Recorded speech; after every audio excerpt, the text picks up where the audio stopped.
Astrology में past life कैसे देखते हैं? उसने जीवन में एक सांस नहीं ली थी अभी, लेकिन उसके पास चार्ट था। उसका कुछ नीच का था, कुछ उच्च का था, कुछ स्वग्रही था, उसके कुछ नक्षत्र दूसरे थे, कुछ उसकी दशाएं चल रही थी। यानी कि उसने अभी तक कुछ नहीं किया इस जीवन के अंदर। उसके पास एक चार्ट है। आया कहां से, किसने दिया? पूर्व जन्म से। ये पूर्व जन्म से आया। एक एक ग्रह उसको एज अ प्राइज दिया है ब्रह्मा जी ने। मैं कहता हूं कि तुम्हारी पढ़ाई में अवरोध आएगा। इसका मतलब ये नहीं है कि आएगा, इसका मतलब ये आ चुका है पिछले जीवन में। तुम पिछले जीवन में अपनी पढ़ाई को कंप्लीट किए ही नहीं थे। अब इस जीवन में उसको होने मत देना, क्योंकि वो तो तुम्हारे पास जो सर्टिफिकेट आया है बर्थ चार्ट के रूप में, उस पर भगवान ने आपके ललाट पे टंकित कर दिया है कि आपकी पढ़ाई पिछले जन्म में पूरी नहीं हुई थी। अब ये आपका एक पेंडिंग कर्मा है। मेरे पास एक बार आपका लगन मिल जाए, आपकी सोल मिल जाए, आत्मा D9, फिर मुझे आपका D30 चार्ट मिल जाए, D60 चार्ट मिल जाए, तो फिर तो मैं आपके न जाने कितने जन्मों को खोल सकता हूँ। और कैसे कैसे आपने अपने ऊपर मॉडिफिकेशन किया था, कितना आपने अपने ऊपर एप्लीकेशन किया था, जुल्म किया था, ताकि आप अपने को और मॉडिफाई कर सकें। जो सोल आप हैं वो कितने कितने जीवन के अंदर मॉडिफाई हो पाई थी। ये सारी की सारी पढ़ाई जो है वो हो जाती है, और आगे भी पढ़ाई हो जाती है इसके अंदर कि अब हमको क्या क्या करना चाहिए। और सबसे बड़ी बात यह है कि ये करने के लिए अवरोध क्या क्या आएंगे। बहुत सारे लोग जिनके पास अपने करेक्ट बर्थ टाइम होते हैं वो भी गलत होते हैं।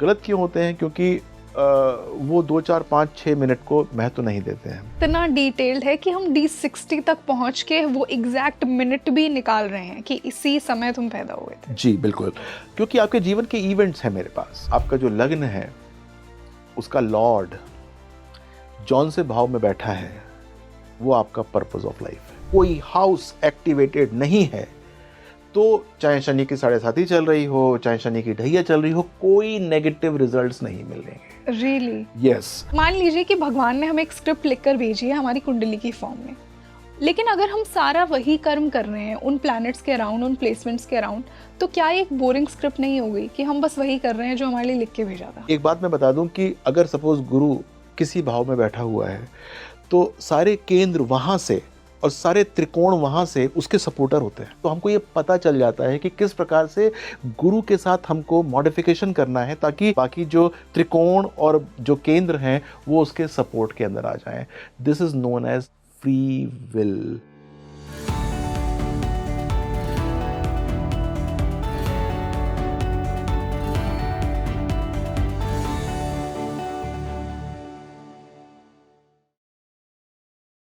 Hello and welcome back to your favourite spiritual podcast speaking tree, और मैं हूं आपके साथ रंगोली शर्मा। अगर आप एस्ट्रोलॉजी, ज्योतिष में बिलीव करते हैं तो आप पास्ट लाइफ्स और रीइंकार्नेशन में भी ज़रूर बिलीव करते होंगे, क्योंकि यही उसकी फाउंडेशन है। देखिए, हम पूर्व जन्मों से क्या लेकर आ रहे हैं, क्या पेंडिंग कर्मा है, क्या हमारी लाइफ का पर्पस है, इस लाइफ में हमें क्या मॉडिफाई करना है। हमारी जो कुंडली होती है वो हमारे कर्म का ब्लूप्रिंट है जो हम पूर्व जन्मों से लेकर आ रहे हैं। बट क्या हम सिर्फ उसी स्क्रिप्ट को निभाने आए हैं? कुछ नया नहीं करेंगे, कुछ मॉडिफाई नहीं करेंगे, कुछ ज़्यादा इवॉल्व नहीं करेंगे उस स्क्रिप्ट से जो हमें लिखकर भेजी गई है? अगर नहीं करेंगे तो हम इवॉल्व कैसे होंगे?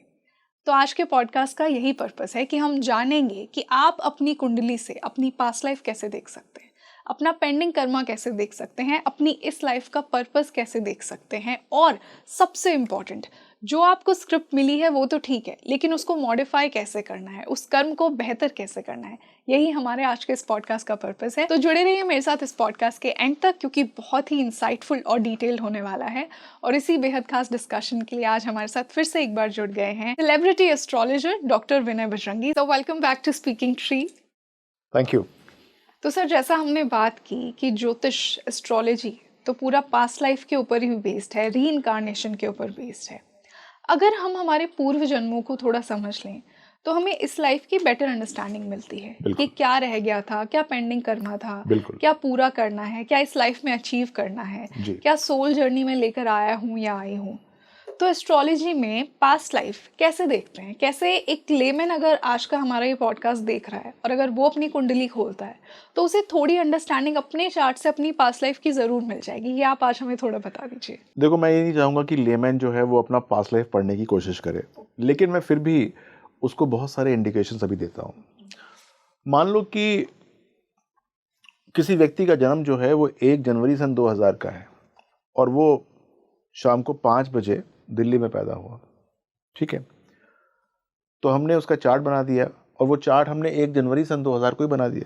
1 जनवरी सन 2000 सवा 5 बजे दिल्ली के अंदर जब वो पैदा हुआ, उसका चार्ट बना, उसका कुछ लग्न आया, कुछ मून साइन आया, बहुत सारे ग्रह आए। उसने जीवन में एक सांस नहीं ली थी अभी, लेकिन उसके पास चार्ट था। उसका कुछ नीच का था, कुछ उच्च का था, कुछ स्वग्रही था, उसके कुछ नक्षत्र दूसरे थे, कुछ उसकी दशाएं चल रही थी। यानी कि उसने अभी तक कुछ नहीं किया इस जीवन के अंदर, उसके पास एक चार्ट है। आया कहाँ से, किसने दिया? पूर्व जन्म से। ये पूर्व जन्म से आया। एक एक ग्रह उसको एज अ प्राइज दिया है ब्रह्मा जी ने। उसको कहा कि ये सारे के सारे ग्रहों को तुमको मैं देता हूं, और ये ग्रह ऐसे नहीं दे रहा हूं मैं तुमको। तुमने जो खेल खेला है पिछले जीवन में वो उसके हिसाब से है। यानी कि मान लीजिए कि शनि नीच का है तो वो उसका जो मतलब है वो उसके पिछले जीवन से आया है। मान लीजिए सूर्य उच्च का है तो उसका मतलब पिछले जीवन से आया है। मान लीजिए कि शुक्र स्वग्रही है तो उसका जीवन, उसका मतलब पिछले जीवन से आया है। तो जब सारे के सारे ग्रह मिलके उसके जीवन में आए हैं तो उसका पुराना जीवन हम पढ़ सकते हैं। मान लो कि वो मेरे पास आता है और कहता है कि मेरा चार्ट पढ़िए बजरंगी जी, तो मैं उसका चार्ट जो पढ़ रहा होता हूँ वो उस समय का नहीं पढ़ रहा होता हूँ, मैं उसका चार्ट पढ़ रहा होता हूँ पिछले जीवन का। मैं कहता हूँ कि भाई देखो, ऐसा है कि शादी बहुत सोच समझ के करना, टूट सकती है। वो कहेगा अच्छा, तो ये मैं ये नहीं कह रहा कि इस जीवन में टूट सकती है, मैं कह रहा हूं कि पिछले जीवन में टूट चुकी थी और तुमको ये मॉडिफाई करना है इस जीवन के अंदर मेरे भाई।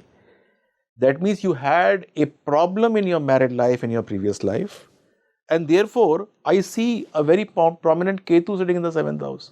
7th हाउस का लॉर्ड खराब है, केतु बैठा हुआ है वहां पर। मैरिड लाइफ में प्रॉब्लम्स हैं, टूट चुकी है, पिछले जीवन में तो टूट चुकी है, तुमको इस जीवन में ठीक करना है। मैं कहता हूं कि तुम्हारी पढ़ाई में अवरोध आएगा। इसका मतलब ये नहीं है कि आएगा, इसका मतलब ये आ चुका है पिछले जीवन में।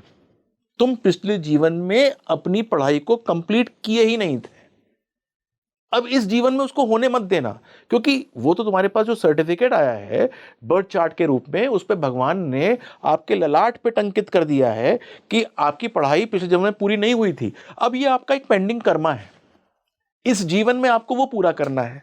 पढ़ाई पूरी नहीं कर पाए थे, पूरी करो। पिछले जीवन में आपकी शादी ठीक नहीं चली थी, ठीक करो। हो सकता है कि आपका करियर अच्छा ना हो पिछले जीवन में, ठीक करो। तो ऐसे बहुत लोग होते हैं जो कहते हैं कि सब कुछ तो लिख दिया है, अब हम क्या करें क्या ना करें। लिखा हुआ है, लेकिन वो भाई आपका पिछला जीवन लिखा हुआ है। यदि आप आराम से बैठे रहे तो जैसे पिछले जीवन में आपने अपना धीरे धीरे अपना जीवन बिताया था, सेम वे से आप इस जीवन में बिताएंगे। तो इसका मतलब आपकी जो आत्मा है उसने ट्रैवल ही नहीं किया। सोल ने हर बार जो पेंडिंग कर्मा था, यानी कि अकाउंट बुक के अंदर ना तो कोई एडिशन हुआ ना कोई डिलीशन हुआ, तो आपको तो वो चेंज करना है। तो जब मैं आपका चार्ट पढ़ता हूं और मैं कहता हूं कि संभावना ये है कि आपका करियर अच्छा होगा, तो इसका मतलब क्या था कि पहले आपका करियर अच्छा था, अब आपका क्या दायित्व है कि आपको और अच्छा करना है। अगर मैं कहता हूं कि आपका आपके अनुज के साथ रिलेशनशिप अच्छा नहीं था, उससे आप झगड़ते थे, तो इसका मतलब क्या हुआ कि आपका पिछले जीवन में नहीं था। और यदि आपको लग रहा है कि इस जीवन में भी ऐसा ही चल रहा है कि आपकी डिशम होती है अपने छोटे भाई के साथ या बहन के साथ, तो वो इस जीवन में भी हो रही है, उसको ठीक करो। पिछले जीवन में खराब था, ये अगर नहीं करोगे ठीक तो क्या होगा, अगला जीवन फिर लेना पड़ेगा और सेम सेट ऑफ स्टार्स मिलेगा। यानी कि डिस्टर्ब मैरिड लाइफ, यदि मैरिड लाइफ आपने ठीक नहीं करी, यानी कि इंटरप्टेड एजुकेशन, यदि आपने एजुकेशन ठीक नहीं किया, या फिर करियर के अंदर गैप्स या ब्रेक्स अगर आपने उसको ठीक करने की चेष्टा नहीं की, तो इसका मतलब क्या हुआ, ज्योतिष हुआ। ज्योति देता है आपको भगवान, वो कहता है कि भाई आपको मैंने ये आपको जो आपका पाथ है ये बता दिया, ये आपने अपने पिछले जीवन में जिया था, this is your certificate. Now you have to improvise on it. अगर आपने इम्प्रोवाइज नहीं किया तो फिर अगली बार भी यही सर्टिफिकेट लेकर आओगे।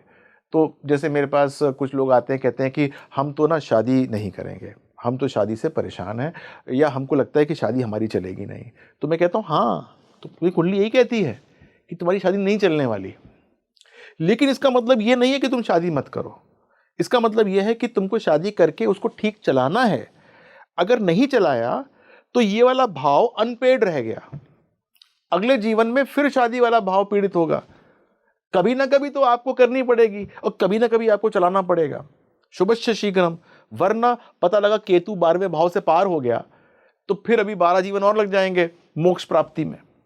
तो 12वें भाव को केतु पहुंचने से पहले अपने सारे के सारे भावों को साध लो भाई। अगर नहीं साधा तो परेशानी आ जाएगी।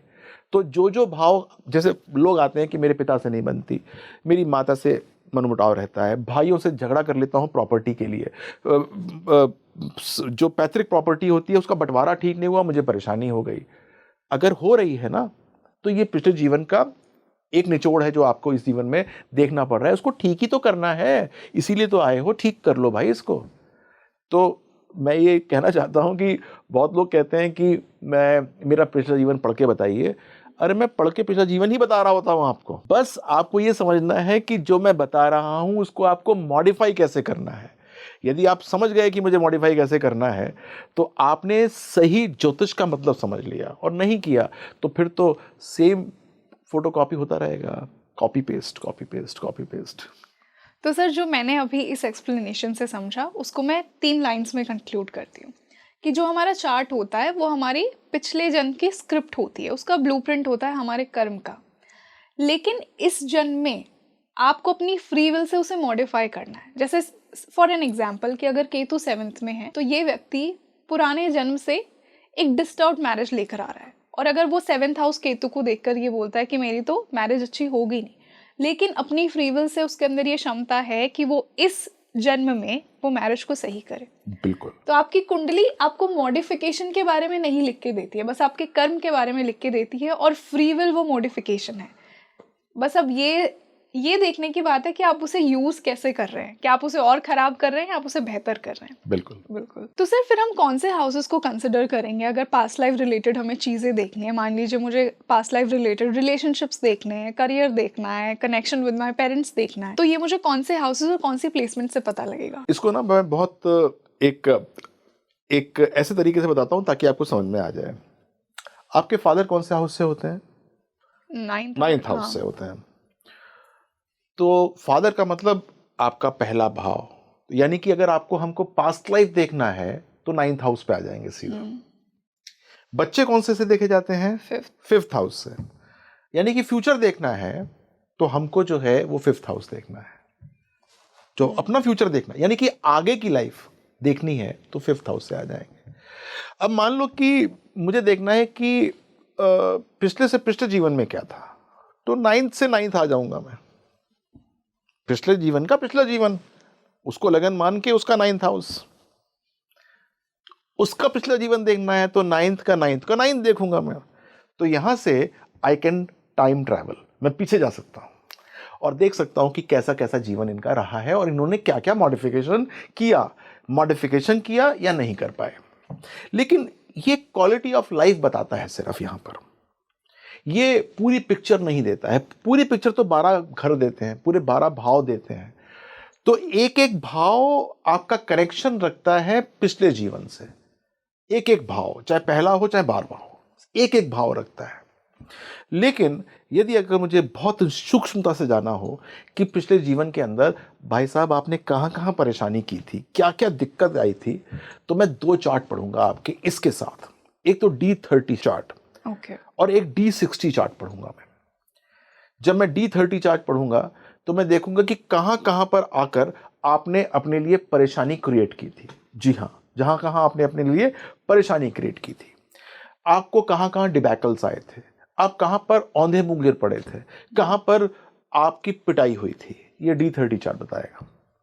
और ओवरऑल प्रॉस्पेरिटी क्या रही थी, वो ओवरऑल चार्ट जो होता है वो D60 चार्ट होता है। तो आपकी स्पिरिचुअल अपलिफ्टमेंट, आपकी spiritual journey, this is all red through D30 and D60 chart.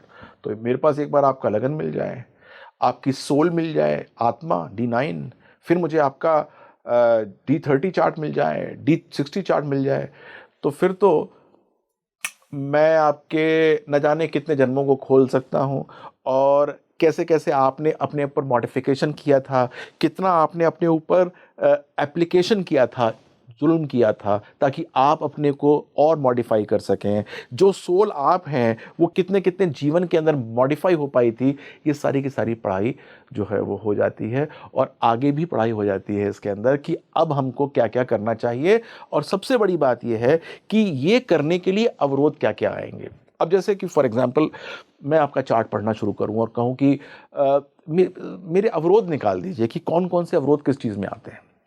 तो अवरोध पढ़ने के लिए बड़ा सिंपल सी बात यह है कि मैं ये देखूंगा कि कौन कौन से भाव मेरे पीड़ित हो रहे हैं और कौन कौन सा ग्रह पीड़ित कर रहा है, वो लॉन्ग टर्म पीड़ित कर रहा है या शॉर्ट टर्म पीड़ित कर रहा है, और उसके ऊपर कृपा किस किस की हो रही है। यानी कि मैं सेल्फ एफर्ट डालूं या मुझे इंटरवेंशन चाहिए होगा ऊपर वाले का। मतलब ऊपर वाले का इंटरवेंशन का मतलब ये होता है कि एक तो मैंने अपनी पूरी मेहनत कर ली, दूसरी बात ये है कि मैं थोड़ा साधना में चला गया, थोड़ा स्पिरिचुअल ज़्यादा हो गया उसके लिए, तो वहाँ से हमको इंटरवेंशन मिलनी शुरू हो जाती है, हम अपने भावों को अच्छा करना आरंभ कर देते हैं। तो बहुत सिंपल सी बात यह है कि लोग मुझसे पूछते हैं कि सर हमें तो पता नहीं कि हम अपना चार्ट में क्या पूछें। तो मैं ये कहता हूँ कि चार्ट में कुछ मत पूछो, ये पूछो कि कहाँ कहाँ डिबैकल्स हैं, कहाँ कहाँ अवरोध हैं और मुझे क्या करना चाहिए। अगर आपको ये पता लग गया तो आपके अवरोध सारे खत्म हो गए, आपके डिबैकल्स आपको पता चल गए, आपने चेक पॉइंट कर लिया कि भाई ये नहीं करना, ये नहीं करना, ये नहीं करना, ये करना है, ये करना है, ये करना है, तो जीवन और विजन सारा का सारा बहुत अच्छा और सुगम हो जाता है। यानी कि चार्ट पढ़ने का सही प्रकार से एक हमको जो लुफ्त आता है वो आना शुरू हो जाता है। बिल्कुल। तो अगर मैं कंक्लूड करूं तो D1 का जो 9th हाउस है उसको आप अपना लग्न बनाइए, ये एक बेसिक अंडरस्टैंडिंग है। D1 के 9 हाउस को अपना लग्न बनाइए, वो आपकी रीसेंट पास्ट लाइफ है। आप अपने D9 को देखिए जो कि आपकी सोल की क्वालिटी को बताएगा। आप अपने D30 और D60 चार्ट को देखिए, सोल की जर्नी के लिए, जो स्पिरिचुअल जर्नी को दर्शाता है। डिबैकल्स, आपके Debacles को आपके दर्शाता है। मिजरीज, D30 चार्ट बताएगा कि कौन कौन सी मिजरीज थे जिसको आप ओवरकम नहीं कर पाए थे, जिनको ओवरकम नहीं कर पाए थे, इस बार करने हैं ना, वो पिछली बार रह गए थे, राइट। और D60 चार्ट ओवरऑल प्रॉस्पेरिटी कैसे आएगी, यानी कि सोल की अपलिफ्टमेंट कैसे होगी। अगर हम इसको सही प्रकार से पढ़ लेंगे तो जीवन जो है वो स्वर्ग हो जाएगा। सर हर हाउस कब एक्टिवेट होता है? आई एम श्योर कि ऑडियंस ये जानना भी चाहेगी, उन्हें कैसे पता लगेगा कि उनका फर्स्ट हाउस एक्टिवेट हो गया है, सेकंड हाउस एक्टिवेट हो गया है? बड़ी सारी टेक्निक्स हैं।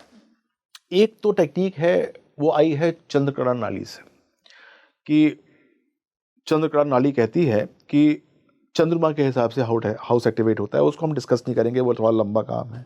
एक आई है सूर्य पद्धति से, सूर्य के हिसाब से एक्टिवेशन होता है, लेकिन सबसे सिंपल होता है आपके ईयर ऑफ बर्थ से। जब आप 0 साल के होते हैं, 0 to 1 ईयर, तो आपका फर्स्ट हाउस एक्टिवेट होता है। जब आप 11 साल से लेकर 12वें साल तक होते हैं तो आपका 12th हाउस एक्टिवेट होता है। अब इसको अपने चार्ट पे घुमाते रहिए, ये मैंने कई बार जो है वो आपको इस प्रोग्राम में बताया है। आप इसको देखने की कोशिश कीजिएगा। जब आप अपनी सबसे अच्छी एजुकेशन ले रहे होंगे तो आपका 5th हाउस एक्टिवेट होगा। जब शादी की बात चल रही होगी या शादी के आसपास की बातें चल रही होगी तो 7th हाउस एक्टिवेट होगा। जब आपको अपने प्रोफेशनल लाइफ से कोई बहुत अच्छी विशेष कृपा आ रही होगी तो 10th हाउस होगा। जब कभी कोई डिबैकल हो रहा होगा तो 8th हाउस या 6th हाउस एक्टिवेट होगा। कभी कुछ लॉस हो रहा होगा तो 12th हाउस एक्टिवेट होगा। लेकिन ये एक बहुत जर्नलाइज्ड पैटर्न होता है, क्योंकि ये हम एक्टिवेशन देख लेते हैं, लेकिन इनके साथ साथ जो आपके 9 ग्रह हैं वो क्या खेल खेल रहे हैं, वो कौन कौन से भाव में बैठ के उस हाउस के साथ क्या गणित लगा रहे हैं, इसको देखना या इसको पढ़ना भी बहुत इंपॉर्टेंट होता है। तो activation, deactivation plus the chemistry जो 9 ग्रहों की उस हाउस के साथ होती है, यदि ये इंटरप्ले कोई व्यक्ति सीख ले तो बहुत आराम से वो ये समझ सकता है कि उसके जीवन के अंदर क्या क्या घटने वाला है। सर ज्योतिष में एक बहुत ही इम्पॉर्टेंट चीज़ है जिसका बहुत बड़ा रोल है अगर आपको अपनी कुंडली खोलनी है, बर्थ टाइम। बट बहुत से ऐसे लोग हैं जिन्हें अपना बर्थ टाइम ही नहीं पता, और मोस्टली लोगों को तो अपना बर्थ टाइम गलत पता है, इसलिए उनकी कुंडली भी गलत बनती है। सर मैं कहीं ना कहीं ये मानती हूँ, एंड आई डोंट नो ये कितना सच है, कि अपना सही जन्म का समय पता होना ये भी आपके कर्म का ही एक पार्ट है, क्योंकि आपकी कुंडली सही तभी बन रही है ना, और आप खुद को समझ पा रहे हैं, तो ये भी एक ब्लेसिंग है कि आपको वो डिवाइन हेल्प मिल रही है, वो गाइडेंस मिल रही है। कुछ लोग बस सोचते रह जाते हैं कि क्या है मेरा बर्थ टाइम, और वो बस गेस करते रहते हैं, और वो कुछ एस्ट्रोलॉजिस्ट के पास जाते हैं जो पता नहीं कैसे रेक्टिफाई करते हैं। तो क्या एक्चुअली टाइम रेक्टिफिकेशन वर्क करता है, और कैसे इसको रेक्टिफाई किया जा सकता है? तो जैसे आपने कहा कि आपका बर्थ चार्ट ये निहित करता है कि आपको क्या अपना बर्थ टाइम सही पता है कि नहीं पता, तो एक अच्छे गुरु से, एक अच्छे एस्ट्रोलॉजर से मिलना भी आपके बर्थ चार्ट के अंदर लिखा होता है कि आप मिल भी पाएंगे कि नहीं मिल पाएंगे। लेकिन आजकल ये राहु का मीडियम स्टार्ट हो गया है, और ये राहु का मीडियम जो है वो बहुत लोगों को बहुत सारी नॉलेज दे देता है। तो मैंने जो चीज़ ऑब्ज़र्व की है अपने इस जीवन में, वो मैंने ये ऑब्ज़र्व की है कि बहुत सारे लोग जिनके पास अपने करेक्ट बर्थ टाइम होते हैं वो भी गलत होते हैं। गलत क्यों होते हैं? क्योंकि वो 2, 4, 5, 6 मिनट को महत्व नहीं देते हैं, और जब वो महत्व नहीं देते हैं तो कंप्यूटर में आप डालेंगे तो आपको जो लगन चार्ट है वो तो वही नज़र आएगा, उसमें फ़र्क ही नहीं आएगा। हो सकता है कि अभी बदला हो लगन तो 2 घंटे तक वही रहेगा, लेकिन वो ये भूल जाते हैं कि एक ज्योतिषी को 14 वक्त चाहिए होते हैं 16 चार्ट्स पढ़ने के लिए आपकी कोई भी एक बात को। और D60 चार्ट तक की बात करता हूं मैं, इसके आगे नहीं जाता हूं, क्योंकि D124 भी पढ़ा जाता है, D256 भी पढ़ा जाता है, लेकिन वो सारी स्पिरिचुअल जर्नीज के लिए पढ़ा जाता है। लेकिन अगर हम बात करते हैं D60 तक की चार्ट की, षोडश वर्ग तक की, तो D60 चार्ट हर 50 सेकंड के अंदर बदल जाता है, 50 सेकंड्स में, यानी कि 1 मिनट से पहले बदल जाता है। तो मान लीजिए कि मुझे कुछ चीज आपकी देखनी है D60 चार्ट से। वेलबींग की बात कर लेते हैं, कोई एकदम कोई मिजरी आने वाली हो तो मुझे D30 चार्ट चाहिए, जो कि 2.5 मिनट में बदल रहा है। और आपने मुझे गलत टाइम दे दिया, तो मेरे पास गलत D30 है, या गलत D45 है, या गलत D60 है, तो मैं आपके इन सब चीज़ों को बिल्कुल अथॉरिटी के साथ नहीं पढ़ सकता। जो लोग D1 चार्ट पढ़ के सब कुछ बोल देते हैं वो एक अलग बात है, लेकिन प्रिसिजन जब आता है, जब आपके पास सपोर्टिव चार्ट्स होते हैं, सपोर्टिव चार्ट्स के लिए सही बर्थ टाइम चाहिए। और मैं आपको बताऊं कि बहुत सारे लोग जो कि बर्थ टाइम अपना ठीक माने बैठे होते हैं, उनके पास भी अपना बर्थ टाइम ठीक नहीं होता है। तो अब इसका उपाय क्या है? इसका उपाय है बर्थ टाइम रेक्टिफिकेशन। इसका है अपना जो बर्थ टाइम है उसको संशोधित कराइए। अब ये संशोधित क्या भला है? ये क्या चीज़ होती है? ये होती है कि आपके साथ बैठ के आपके बर्थ टाइम को इधर उधर कर दिया। मान लीजिए आपने बोला था कि मेरा 1:52 है, तो हमने इसको ठीक कर दिया, मान लीजिए 1:30 कर दिया, या 1:58 कर दिया। वो कैसे होता है वो बताता हूँ मैं आपको। आपने बताया कि मेरे साथ ये प्रमुख इंस्टेंसेस हुए हैं जीवन के अंदर। स्कूल से तब पास हुई, तब फेल हुई, तब पास हो गई, तब फर्स्ट आ गई, मेरा पहला जो है लव लाइफ ये था, मेरी शादी ये हुई, मेरे बच्चे ऐसे हुए। तो आपने अपने जीवन के बहुत सारे मुझे वो दे दिए जो इम्पॉर्टेंट इवेंट थे।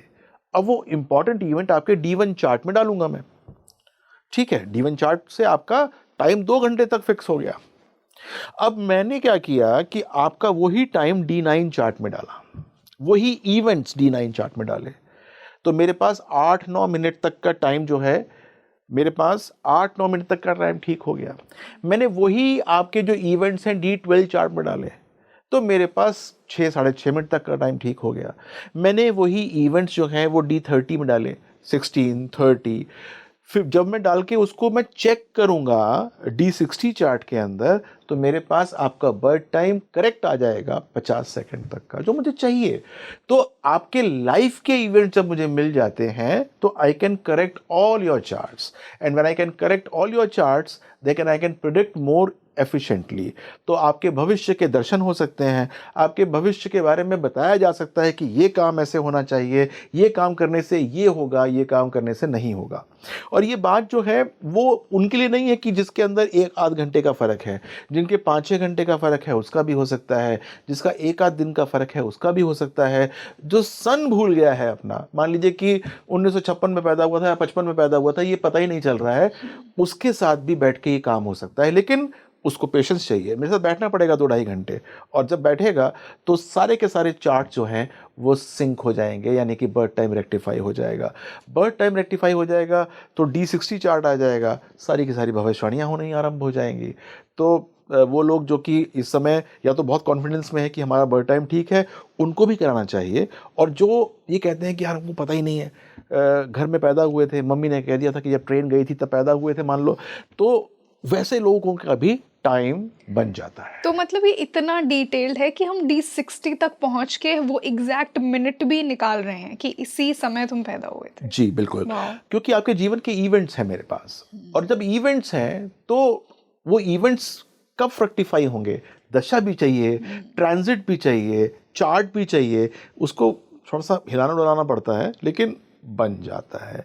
ये वो वाली बात हुई कि कपड़े बन गए हैं हमारे पास, हमको एक बॉडी चाहिए कि वो उस कपड़े को फिट कर लें, तो फिर हम ट्राई करते रहते हैं अलग अलग बॉडीज़ के अंदर, ऐसे ऐसे ऐसे, हाँ यहाँ फिट हो गया तो ये हो गया। तो थोड़ा सा दुष्कर काम है, थोड़ा सा मेहनत वाला काम है, लेकिन हाँ काम हो जाता है। तो सर अब हमने पास्ट लाइफ के बारे में जाना, तो मैं मेरा पेंडिंग कर्मा कैसे जान सकती हूँ मेरे चार्ट से? मान लीजिए कि मेरे पास सब फिक्स टाइम है, अब मुझे जानना है कि क्या रह गया, क्या मुझे इस जन्म में पूरा करना है, तो वो पेंडिंग कर्मा कैसे पता लगेगा और लाइफ का पर्पस कैसे पता लगेगा कि इस लाइफ में मैं क्या स्टोरी पूरी करने आई हूँ? तो सबसे पहले तो जब हम हॉरोस्कोप देखते हैं ना, तो हम ये देखने की कोशिश करते हैं कि आपका पर्पस ऑफ लाइफ क्या है। और पर्पस ऑफ लाइफ, ये मैं सबको बताना चाहता हूँ कि कैसे देखा जाता है। आपका जो लग्न है उसका लॉर्ड जौन से भाव में बैठा है वो आपका पर्पस ऑफ लाइफ है। तो मान लीजिए कि आपका जो लग्न लॉर्ड है वो 10th हाउस में बैठ गया, तो इसका मतलब क्या है कि आपका पर्पस ऑफ लाइफ आपका अपना करियर या करियर से ही संबंधित रखता है सारा का सारा। मान लीजिए कि आपका जो लग्न लॉर्ड है वो 5th हाउस में बैठ गया, तो इसका मतलब ये हुआ कि आपके बच्चे, आपका एजुकेशन, इससे आपका पूरा का पूरा जो मतलब है आपके जीवन का, वो पर्पस ऑफ लाइफ यहाँ से होता है। तो द प्लेसमेंट ऑफ योर लग्न Lord is the purpose of your life. ये तो बड़ा इंपॉर्टेंट है मामला। दूसरी बात जो मैं यहाँ बताना चाहता हूँ, जो कि बहुत छोटी छोटी ट्रिक्स हैं, पेंडिंग कर्मास क्या होते हैं, कि आपका क्या काम छूटा हुआ है जो कि देखना है। वो बताते तो सारे ग्रह हैं कि कौन कौन सा काम छूट गया आपका, लेकिन एक छोटी सी ट्रिक है जो कि ज़रूर देखनी चाहिए, और वो होती है 6th हाउस की। 6th house is your pending karmas, जो आपके पेंडिंग कर्मास हैं। यदि 6th हाउस के अंदर कोई ग्रह बैठा हुआ है, वो कहाँ का लॉर्ड है, ये आपके पिछले जीवन के पेंडिंग कर्मास हैं। वो यदि कोई ग्रह नहीं बैठा हुआ तो आपका 6th हाउस का लॉर्ड गया कहाँ है, वो आपके वो पेंडिंग कर्मास हैं जो आपके छूटे हुए हैं। अब मान लीजिए कि आपका 6th हाउस का लॉर्ड चला गया 7th हाउस में, तो सबसे बड़ी बात यह है कि you are having unfulfilled task toward your 7th house in your previous life.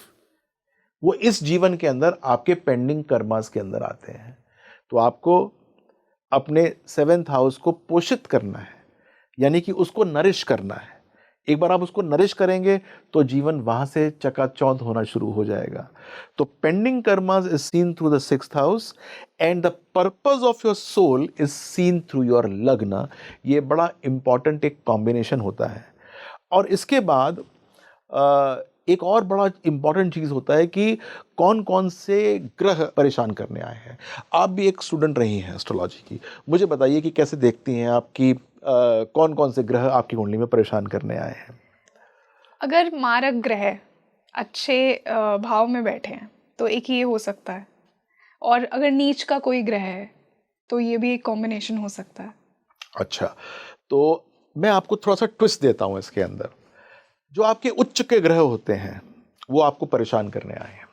क्या वो हमें कंफर्ट देने नहीं आए हैं? क्या वो मेरी पास्ट लाइफ का अच्छा कर्म नहीं है कि वो आपके पास्ट लाइफ के अच्छे कर्म हो सकते हैं, लेकिन आपको टेस्ट करने आए हैं। मान लीजिए कि एक गुरु आपका उच्च का है, मान लीजिए, तो गुरु ने अपनी मूल त्रिकोण राशि को बर्बाद कर दिया।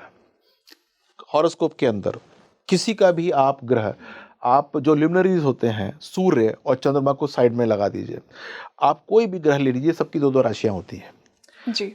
तो कोई ग्रह उच्च का होगा आपका, वो अपनी मूल त्रिकोण राशि को बर्बाद कर देगा, मूल त्रिकोण राशि को बर्बाद कर देगा। फॉर एग्जाम्पल, मंगल किसी का उच्च का है, मकर राशि के अंदर बैठा हुआ है, तो उसकी मूल त्रिकोण राशि कौन सी हुई? मेष राशि हुई। तो जहां मेष राशि आएगी, मंगल ने उसके ऊपर, आप समझ लीजिए कि पिछले जीवन के ऊपर इतना अत्याचार किया हुआ होगा कि इस जीवन में वो नजर आ रहा होगा। और ये आप सिद्धांत चेक कर लीजिए किसी के हॉरोस्कोप के अंदर भी। अपने हॉरोस्कोप में नहीं हो सकता तो, क्योंकि अभी आपका जीवन ही अभी स्टार्ट हुआ है, आप किसी मतलब विभूति के हॉरोस्कोप पे चले जाइए और वहां पर आप चेक करने की कोशिश कीजिए कि किसी के उच्च के ग्रह हैं तो उनका जो मूल त्रिकोण साइन है वो हमेशा पीड़ित होता है, वो हमेशा दिक्कत में होता है। तो there is a thumb rule कि जो है वो क्या परेशानी के अंदर है आप। इसके बाद एक बहुत इंपॉर्टेंट और टर्मिनोलॉजी है, ये छोटी छोटी एस्ट्रोलॉजी की क्लास दे रहा हूं मैं आपको, बिल्कुल सर, जो कि लोग समझ जाएंगे कि कैसे कैसे हॉरोस्कोप को देखा जाता है और क्या ठीक किया जाता है। शनि कहां बैठा है किसी के हॉरोस्कोप में, ये बहुत इंपॉर्टेंट है, बहुत इंपॉर्टेंट है, क्योंकि शनि का 12th हाउस हमेशा पीड़ित होता है। शनि से 12th हाउस हमेशा पीड़ित होगा। क्यों? शनि लंगड़े होते हैं, उनका 12th हाउस पे उनका पैर आता है जहां पर उनको लंगड़े होते हैं। तो शनि जहां बैठे होंगे, आप समझ लीजिए कि वो उसका 12th हाउस पीड़ित है।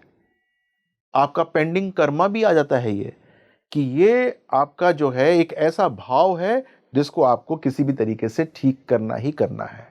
मान लीजिए कि किसी का शनि 4th हाउस में बैठा है, तो उसका 12th हाउस कहां आता है? उसका 12th हाउस आता है 3rd हाउस के अंदर, तो उसका 3rd हाउस पीड़ित है, यानी कि अपॉर्चुनिटीज दिक्कत है उसकी, यानी कि छोटे भाई के साथ अनबन है उसकी, वो उसका एक पेंडिंग कर्मा है। सर ये सिर्फ D1 में होगा या D9 में भी देखेंगे? आप इसको सोल की जर्नी देखेंगी तो आप D9 में भी देखेंगी, लेकिन ये बात मैं D1 की स्पेसिफिकली कर रहा हूं क्योंकि मैं फिजिकल सेंस की बात कर रहा हूं। तो ये D1 के अंदर आप अपने शनि को देखिए। अब बात करते हैं वीनस की। वीनस के बारे में आप कुछ जानती हैं? वीनस जो है वो राक्षसों के गुरु हैं। एक आंख से काणे होते हैं। काणा मतलब 2nd हाउस दूषित है, तो जहां वीनस बैठा होगा उसका 2nd हाउस काणा होगा। वीनस से 2nd हाउस, 2nd हाउस जहां वीनस बैठा होगा आपकी कुंडली में 2nd हाउस काणा होगा। जहां शनि बैठा होगा उसको 12th हाउस लंगड़ा होगा। तो ये बहुत सिंपल से रूल्स हैं जो कि आपके पिछले जीवन से आपको चेजअप कर रहे हैं। तो these are very simple rules to examine कि क्या जो है वो चल रहा है। अच्छा, फिर ऊपर से बहुत सारे लोग आते हैं, किसी की शनि की 7.5 होती है, किसी का ये होता है, किसी का कुछ चल रहा होता है।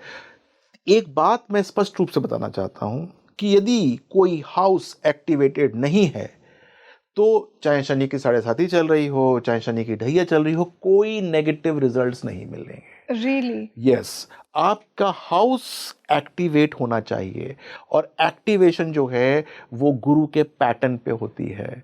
फॉर एग्जाम्पल, आपकी उम्र 24 साल हो चुकी है, तो यानी आपकी कुंडली के ऊपर गुरु 2 राउंड लगा चुका है। आपकी उम्र 36 साल हो चुकी है, गुरु आपके जीवन के अंदर 3 बार जो है वो राउंड लगा चुका है। आपको ये देखना है कि मेरा कब कब क्या क्या हुआ था, गुरु ने क्या क्या एक्टिवेट किया था, क्या क्या डीएक्टिवेट किया था। पीछे चले जाइए ना और देखिए कि पहले जब गुरु मीन राशि के अंदर था तो क्या एक्टिवेट किया था। सेम पैटर्न अब आ जाएगा आपकी जब गुरु मीन राशि के अंदर होगा। तो यानी कि आपके पास तो की है अपने हॉरोस्कोप को देखने की। आप अपने हॉरोस्कोप को उठाइए और पुराना आप एक बार पड़ताल कीजिए, वो नया जो है वो ट्रांसफॉर्मेशन आपके हॉरोस्कोप के अंदर हो रहा है।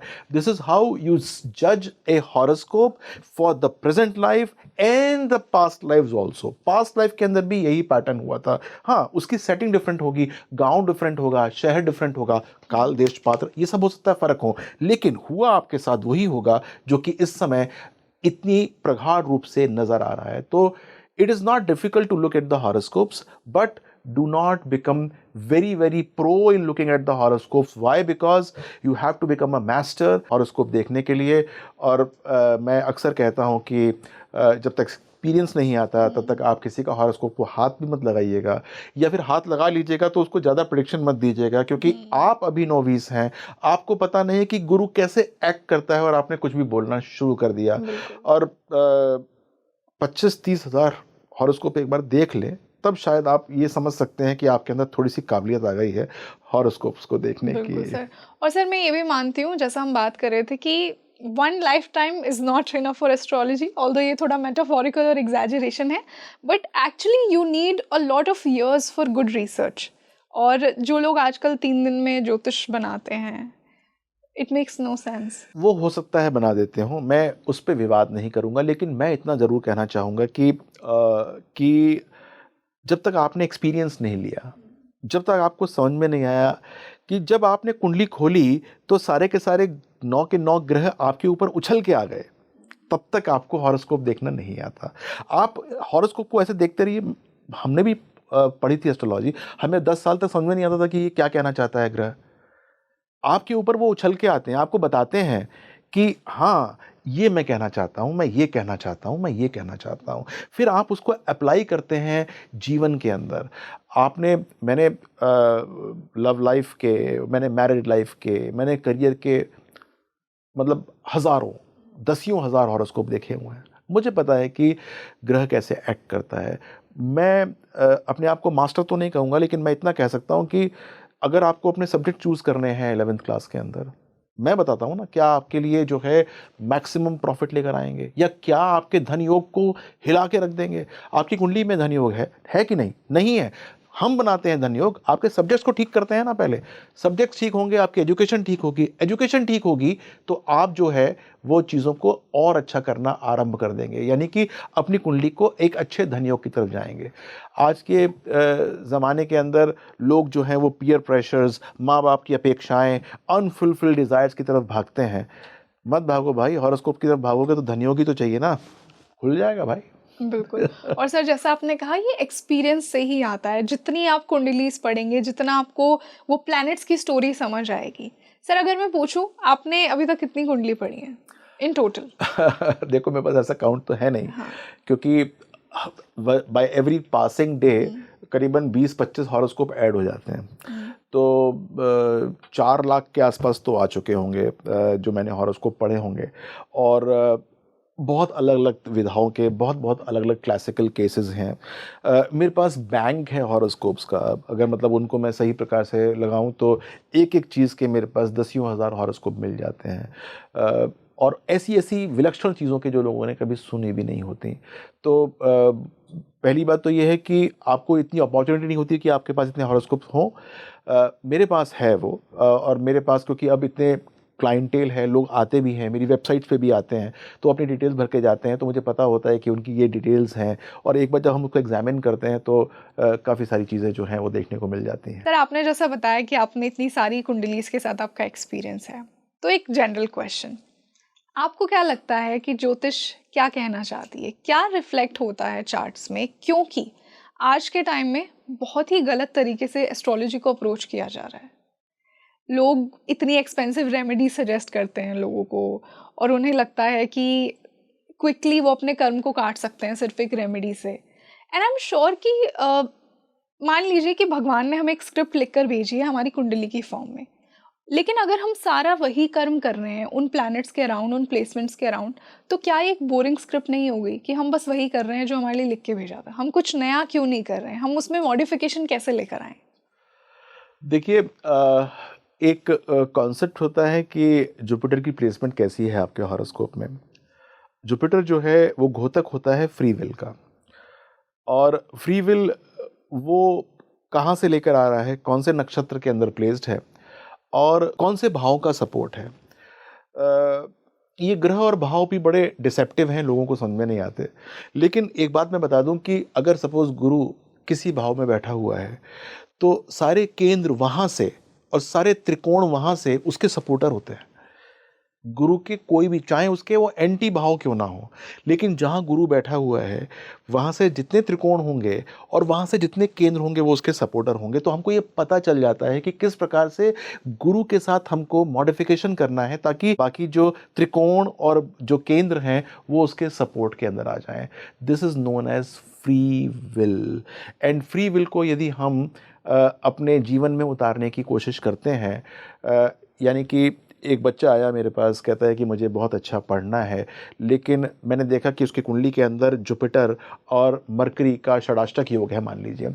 यानी कि जब पढ़ता है वो लिख नहीं पाता है, जो लिखता है वो उसने कभी पढ़ा नहीं होता, और वो एक एवरेज स्टूडेंट रहता है मान लीजिए। तो अब क्या करना है, हमको अपनी फ्री विल से इसको ठीक करना है। जुपिटर और मरकरी का षडाष्टक योग को हमने साइड में रख दिया। हमने कहा भाई अब हमको तुम्हारे इस कॉम्बिनेशन को एंटी करना है। कैसे होगा, तुम सही प्रकार से अपने आप की अभिव्यक्ति नहीं कर पाते हो, right. I will let you know कि आपको एग्जाम कब लेना चाहिए, नंबर 1। नंबर 2, आपको कैसे मॉक टेस्ट लेने चाहिए, कितने लेने चाहिए, ताकि आप अपने मरकरी को अलाइन करना शुरू कर दो। यदि आपने उस फ्री विल से अपने मरकरी को जुपिटर के साथ अलाइन करना शुरू कर दिया, तो वो एक षडाष्टक योग था, वो कटना शुरू हो जाता है या हल्का पड़ना शुरू हो जाता है। तो एक मान लो एक मीडियोकर स्टूडेंट है, वो भी एक्सीलेंट रिजल्ट देना शुरू कर देता है, या फिर कॉम्पिटिटिव एग्जाम्स को क्रैक करना शुरू कर देता है। तो एक बार हमको ये समझ में आ जाए कि क्या चीज़ हमारी कुंडली के अंदर हल्की है या वो इतनी अच्छी तरीके से प्लेस्ड नहीं है, और हमको उसको कैसे मॉडिफाई करना है, या हमको उसको किस प्रकार से उसको ओवरकम करना है। इसके अंदर उपायों की भी एक बहुत इम्पॉर्टेंट भूमिका होती है, लेकिन उपाय एक्सपेंसिव या नॉन एक्सपेंसिव नहीं होते। उपाय होते हैं, मान लीजिए कि हमको कर्मकांड के हिसाब से बहुत सारे एक तरतीब से उपाय करना है, तो हमको वो सारी की सारी चीज़ें अरेंज करनी चाहिए।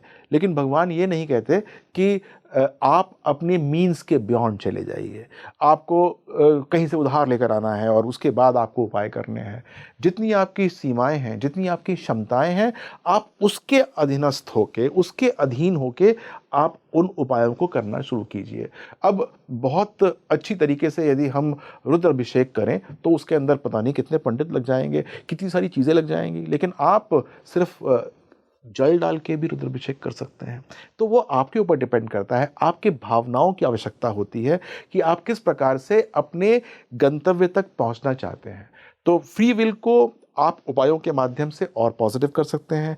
फ्री विल किस प्रकार से आपकी कुंडली में एक्ट करती है in respect to the planets, कि कौन से प्लैनेट को हमको एक्टिवेट करना है, और हाँ, कौन से प्लैनेट को डीएक्टिवेट करना है। डीएक्टिवेट भी बड़ा इंपॉर्टेंट है यहाँ पर, क्योंकि बहुत बार हमारे जैसे कुंडली होती है, उसके अंदर कुछ ग्रह तो हमारे पॉजिटिव ग्रह होते हैं और कुछ ग्रह हमारे विरुद्ध खड़े होते हैं, उल्टे ग्रह होते हैं। हमको पॉजिटिव को हमेशा ही स्ट्रांग करना होता है, और जो विरुद्ध खड़े होते हैं उनको नमस्कार करके उनको किसी प्रकार से शांत करना होता है। वो शांत हो जाते हैं तो पॉजिटिव ग्रह अच्छी तरीके से काम कर पाते हैं। तो यदि हमको ये समझ में आ जाए कि कौन से ग्रह हमको पॉजिटिव करने हैं, वो हम पॉजिटिव करेंगे, और किन नेगेटिव ग्रहों को कब डीएक्टिवेट करना है, तो वो हमारे बीच में विघ्न या फिर एक तरह की परेशानी नहीं डालेंगे। तो एक बार ये सीक्वेंस पता लग जाए, उपाय पता चल जाए कि किस प्रकार से करना है और किस प्रकार से अपने कर्मों को मॉडिफाई करना है, तो स्काई इज द लिमिट, हम कुछ भी प्राप्त कर सकते हैं। सर, आपने ग्रहों के डीएक्टिवेशन की बात की। देखिए, हर ग्रह किसी ना किसी चीज़ का कारक होता है। अगर हम उसे डीएक्टिवेट ही कर देंगे तो उस ग्रह से रिलेटेड हम कर्म कैसे करेंगे? बहुत अच्छा और सुंदर प्रश्न है आपका। डीएक्टिवेशन जो है वो एक टेक्निक का हो रहा है। डीएक्टिवेशन वो एक पर्टिकुलर पॉइंट का कर रहा है। फॉर एग्जाम्पल, आपका जो लग्न है वो मेष लग्न है। मेष लगन के लिए 11वें भाव का लॉर्ड यानी कि शनि वो बाधक होता है, बाधा देने वाला होता है।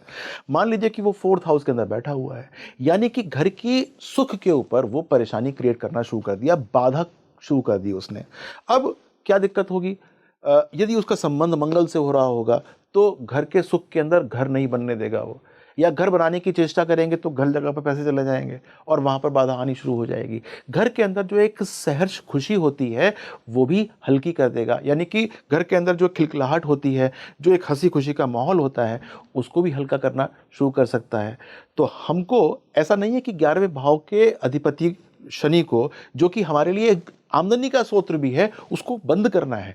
डीएक्टिवेट हमको ऐसे करना है कि वो 4th हाउस की नेगेटिविटी जो वो क्रिएट कर रहा है एज अ बाधा का, वो खत्म करना है। यानी कि हम ऐसी दशाएं देखेंगे जिसके अंदर शनि 4th हाउस के साथ कोई इंटरप्ले नहीं कर रहा होगा। हम मकान खरीदने जा रहे होंगे तो हम ये देखेंगे कि शनि किसी प्रकार से ट्रांजिट के अंदर फोर्थ हाउस को किसी प्रकार से एक्टिवेट नहीं कर रहा होगा। तो यानी कि मैं फोर्थ हाउस की चीज़ों को एक पॉजिटिव एटमॉस्फेयर में लेकर आना शुरू हो गया। मान लीजिए कि मेरे को घर के अंदर कोई फंक्शन करना है और वो शनि ट्रांजिट के अंदर फोर्थ हाउस को इम्पैक्ट कर रहा है या परेशानी कर रहा है, मैं घर के अंदर कोई फंक्शन नहीं करूंगा, क्योंकि वहां पर करूंगा तो घर के अंदर कलह होगा, 4-5 रिश्तेदार आएंगे, आपस में झगड़ेंगे, मेरे घर के अंदर एक नेगेटिव इन्वायरमेंट खड़ा कर देंगे, मैं ये काम होने नहीं दूंगा वहां पर। तो मैं बताऊंगा कि आपको ये काम इस समय करना है, ताकि शनि आपके फोर्थ हाउस को किसी भी तरीके से एक्टिवेट उस समय नहीं कर रहा होगा, आपका काम आसानी से हो जाएगा। कोई मुझसे कहता है कि सर मैं जो है वो मकान खरीदने जा रहा हूँ और मेरा मेष लगन है, मुझे पता है मान लो, और मुझे पता है कि शनि जो है उसके फोर्थ हाउस में बैठा हुआ है, मैं मकान खरीदने जा रहा हूँ, उसका बयाना करने जा रहा हूँ, या फिर मैं एक अच्छा प्लॉट निकला है उसको भरने जा रहा हूँ, ये मुझे तुरंत मिल गया। मैं अगर सपोज उसका शनि फोर्थ हाउस के अंदर हो रहा होगा तो मैं कहूँगा कि मत करना भाई, ये पैसे तुम्हारे फंस जाएंगे, आएंगे नहीं, बल्कि दिक्कत है वहाँ बाधा लग जाएगी, ना तो पैसे तुम्हारे पास आएंगे ना उसके पास जाएंगे, त्रिशंकु हो जाओगे, कहीं से लोन लिया होगा तो लोन चलना शुरू हो जाएगा और तुम्हारे लिए परेशानी क्रिएट हो जाएगी। तो I will prevent him from acting for Shani, because Shani जो है उस समय उसके लिए फोर्थ हाउस के अंदर एज अ बाधा क्रिएट कर रहा है। मैं शनि को शट ऑफ नहीं कर रहा, क्योंकि शनि मैंने शट ऑफ कर दिया तो वो तो 10th हाउस का भी लॉर्ड है, वो 11th हाउस का भी लॉर्ड है, अभी उसका करियर भी देख रहा है, उसका जो है प्रोफेशनल लाइफ भी देख रहा है। लेकिन उसके साथ एक पैराडॉक्स है, कि पैराडॉक्स ये है कि मेष लगन के लिए 11th हाउस का लॉर्ड बाधक होता है। ओके, तो मतलब कहीं ना कहीं हम दशाएं देखेंगे और उस हाउस से रिलेटेड बिहेवियरल रेमेडीज पे काम करेंगे। बिल्कुल, क्या करना चाहिए, क्या नहीं करना चाहिए, क्या करना है तो किस चीज़ की हमको जो है वो ध्यान रखना चाहिए, संज्ञान लेना चाहिए, ताकि दिक्कत ना आए। तो मतलब ये डीएक्टिवेशन से ये मतलब है आपका। बिल्कुल। तो सर जाते जाते आप हमारी ऑडियंस को और क्या मैसेज देकर जाना चाहेंगे? आज तो एक मास्टर क्लास ही होगी पेंडिंग कर्मा के ऊपर, पर्पस के ऊपर, बट अगर आपको कुछ और लगता है कि जो हमारी ऑडियंस सुनना डिजर्व करती है आज के इस पॉडकास्ट के लिए। बिल्कुल, कभी भी ये मत कहना कि मेरा भाग्य जो है बंधा हुआ है, हमेशा ये कहना कि मैं अपने भाग्य को परिवर्तित कर सकता हूँ। आप किसी ज्योतिषी के पास जाएं तो इससे ये सुन के ना आए कि क्या नहीं हो सकता, बल्कि ये बता के आए कि ये नहीं हो सकता, मैं इसको बदल दूंगा या बदल दूंगी, क्योंकि वो नियति आपकी कुंडली के अंदर लिखी हुई है कि कैसे आप उसको बदल सकते हैं। So thank you so much sir, जो आज हमारा पर्पस था पेंडिंग कर्मा को समझने का, पर्पस को समझने का, वो पूरा हो गया। एंड आई होप कि हमारी ऑडियंस को भी यही फील हुआ, जिस इंटेंशन से हमने इस पॉडकास्ट को स्टार्ट किया था वो फुलफिल हो गया है। और आप मुझे बताइए आपको आज का ये पॉडकास्ट कैसा लगा, क्या न्यू पर्सपेक्टिव्स आपको मिले? काफ़ी प्रैक्टिकल अप्रोच है सर की। और आप हमें ये भी बताइए आगे के पॉडकास्ट में हम उनके साथ और कौन से टॉपिक्स को कवर करें, और ज़्यादा से ज़्यादा इस पॉडकास्ट को शेयर कीजिए ताकि लोग अपनी लाइफ को और बेहतर बना सकें। और हम मिलते हैं जल्दी एक और बेहतरीन पॉडकास्ट के साथ। मैं हूं आपके साथ रंगोली शर्मा। नमस्ते।